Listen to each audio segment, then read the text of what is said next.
বরগুনার ইশরাত জাহান লামিয়া, যার নামটি আতঙ্কের একটি রূপ। এই নামটি বিশেষ করে আতঙ্ক তৈরি করত বড়লোকদের টার্গেট করে। বরগুনার এই সুন্দরী নারী কি করত, যদি জানতে চান ভিডিওটি শেষ পর্যন্ত দেখতে থাকুন। বরগুনার ইশরাত জাহান লামিয়ার টার্গেটই ছিল বড়লোকদের সঙ্গে কথোপকথন করে কোনোভাবে তাদেরকে তার ফোন কলের মাধ্যমে তার আয়ত্তে আনা। এরপরে লামিয়া শুরু করে তার সেই অনৈতিক কার্যক্রম। এরপরে লামিয়া তার সুন্দর দেহের এবং পরিপাটি কথার মাধ্যমে তাদেরকে অ্যাটাক করে মেন্টালিভাবে।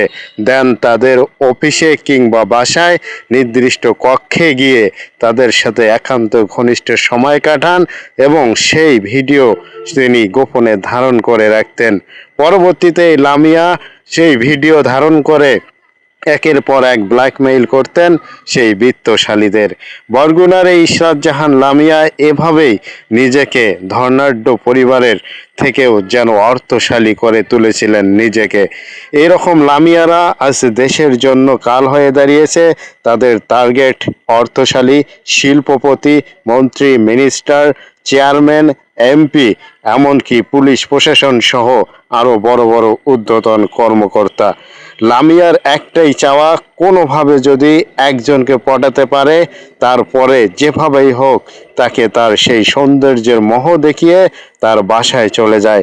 এরপরে লামিয়া শুরু করে গোপনে অনৈতিক কার্যক্রম, কিন্তু লামিয়া যে সেটা হিডেন ক্যামেরা দিয়ে ভিডিও করে রাখতো এই খবর কেউ রাখতো না। পরবর্তীতে একের পর এক যখন নেতাকর্মী সহ শিল্পপতিরা লামিয়ার জালে আটকে যেত এবং পরবর্তীতে লামিয়া তাদেরকে ব্ল্যাকমেইল করে বড় ধরনের টাকা হাতিয়ে নিত, এভাবেই একদিন ধরা পড়ে লামিয়া এক বিত্তশালীর ওয়াইফের কাছে।